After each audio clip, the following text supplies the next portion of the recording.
ஆளுமைமிக்க அரசியல்வாதியாக pure politics பயிற்சி பட்டறை நேரடி இணைய வழி வகுப்புகள் உங்கள் சீட்டிற்கு முந்துங்கள் 7338824242.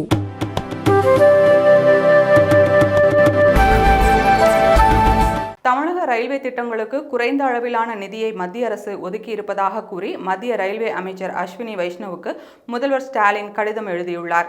மத்திய பட்ஜெட்டில் ஆந்திரா, பீகார் ஆகிய மாநிலங்களுக்கு மட்டுமே அதிக அளவிலான நிதி ஒதுக்கப்பட்டதாகவும் பிற மாநிலங்களுக்கு போதிய நிதி ஒதுக்கப்படவில்லை என்று திமுக உள்ளிட்ட எதிர்க்கட்சிகள் குற்றம் சாட்டியிருந்தன.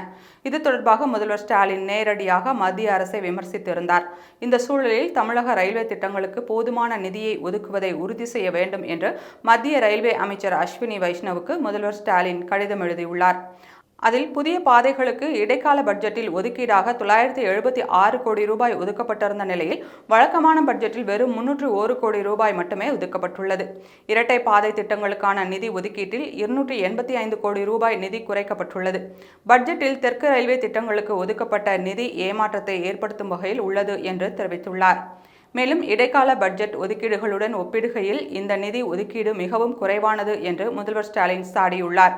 அதேபோல கிளாம்பாக்கம் பேருந்து நிலையம், மின்சார பேருந்து சேவைகள், MRTS போக்குவரத்து திட்டத்தை மாநில அரசிடம் ஒப்படைப்பது போன்ற பணிகளை விரைவுபடுத்த வேண்டும் என்றும், தமிழகத்தில் புதிய வழித்தடங்கள், இரட்டை வழி பாதை, வாடிக்கையாளர்களுக்கான வசதிகள் தொடர்பான திட்டங்களுக்கு போதுமான அளவிற்கு நிதி ஒதுக்கப்படுவதை உறுதி செய்ய வேண்டும் என்றும் மத்திய ரயில்வே அமைச்சர் அஸ்வினி வைஷ்ணவை முதல்வர் ஸ்டாலின் வலியுறுத்தியுள்ளார்.